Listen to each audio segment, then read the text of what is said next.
पुरानी कहावत है, एक स्मार्ट इंसान से बहस जीतना मुश्किल है, लेकिन एक स्टूपिड इंसान से बहस जीतना नामुमकिन है। ऐसा क्यों कहते हैं, इसका जवाब आपको आज की इस वीडियो के एंड तक मिल जाएगा।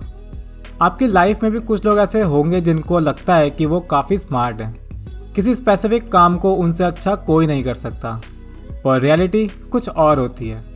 वो बिलो एवरेज होते हुए भी खुद को बहुत स्मार्ट समझते हैं। They are too stupid to accept the fact that they are stupid. इस फिनोमेना को नाम दिया जाता है डनिंग क्रगर इफेक्ट। आपने रियलिटी शो में इस तरह के लोगों को तो देखा ही होगा।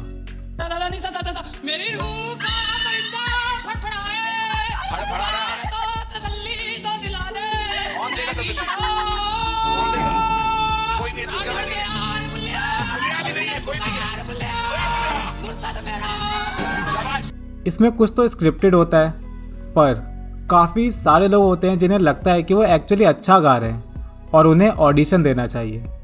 उनके कॉग्निशन में वो ऑलरेडी एक अच्छे सिंगर है। इसी तरह के बायस्ड कॉग्निशन को नाम दिया जाता है डनिंग क्रगर इफेक्ट का।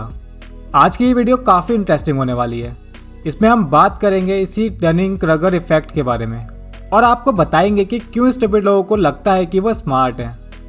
तो आइए बात करते हैं आज के इस टॉपिक की और शुरू करते हैं आज की ये वीडियो।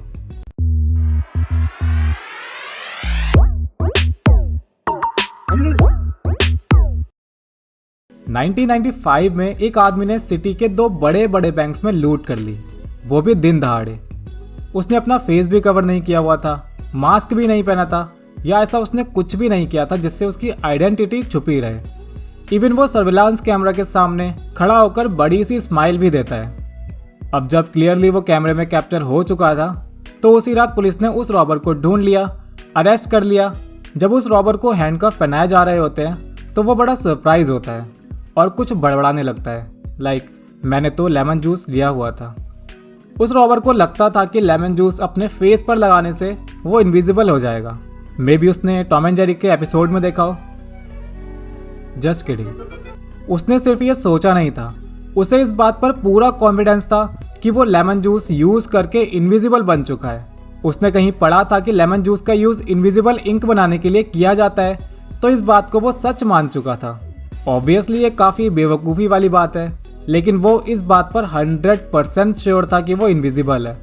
इवन कैमरा फुटेज देखने के बाद भी वो सरप्राइज था कि लेमन जूस ने काम क्यों नहीं किया। पहले तो पुलिस को लगा कि शायद रात में थोड़ी ज़्यादा हो गई होगी, अभी उतरी नहीं होगी, या फिर वो इंसान मेंटली ठीक ना हो। लेकिन रिपोर्ट्स में आया वो एकदम सोबर, नॉर्मल और मेंटली फिट था। It's a funny robbery story. लेकिन इस स्टोरी ने 2 सोशल साइकोलॉजिस्ट डेविड डनिंग और जस्टिन क्रूगर को इस फिनोमेना को डीपली स्टडी करने पर मजबूर कर दिया। इस रॉबरी में जो सबसे ज़्यादा सरप्राइजिंग था वो था रॉबर का कॉन्फिडेंस। इस फिनोमेना की प्रॉपर स्टडी की गई 1999 में एक अंडर ग्रेजुएट स्टूडेंट ग्रुप पर। उनका एक टेस्ट किया गया जिसमें उनके काफ़ी सारी कैटेगरीज को एग्जामिन किया गया, लाइक उनकी लॉजिकल रीजनिंग, ग्रामेटिकल राइटिंग और सेंस ऑफ ह्यूमर। इस टेस्ट के स्कोर आ जाने के बाद सारे स्टूडेंट से एक एक करके पूछा गया उनके स्कोर्स और बाकी के स्टूडेंट के कंपैरेटिव उनकी रैंक क्या होनी चाहिए। यही वो रिजल्ट था जिसने डनिंग एंड क्रगर इफेक्ट की नींव रखी थी। उन्होंने पाया जिन स्टूडेंट्स के स्कोर लोएस्ट थे इस टेस्ट में, उन्होंने अपनी परफॉर्मेंस को ओवर एस्टिमेट किया था और उन्होंने बहुत ज़्यादा ओवर एस्टिमेट किया था खुद को। उन्हें ऐसा लगा कि उन्होंने अबव एवरेज स्कोर किया है, पर उनके स्कोर सबसे लोएस्ट थे। यानी वो स्टूडेंट्स उन टास्क में ख़राब परफॉर्मर तो थे ही, उनकी स्किल्स भी ख़राब थी, लेकिन बड़ी बात ये थी कि उन्हें इस बात का अंदाज़ा भी नहीं था कि वो कितने ख़राब हैं। इसके ठीक अपोजिट जो हाईएस्ट स्कोर करने वाले स्टूडेंट्स थे वो खुद को अंडर एस्टिमेट कर रहे थे। उन्हें पता था कि उन्होंने टेस्ट तो अच्छा दिया है, पर क्योंकि वो टेस्ट उनके लिए काफ़ी इजी था, इसलिए उन्हें ऐसा लगा कि ये टेस्ट सबके लिए ही इजी रहा होगा। तो मे बी उनकी परफॉर्मेंस उतनी अच्छी ना रही हो जितनी बाकी सबकी हो सकती है। डनिंग क्रगर इफेक्ट ये एक कॉग्निटिव बायस है जिसमें इंसान को लगता है कि वो बहुत स्मार्ट है, बहुत कैपेबल है, जबकि वो असल में इतना नहीं होता।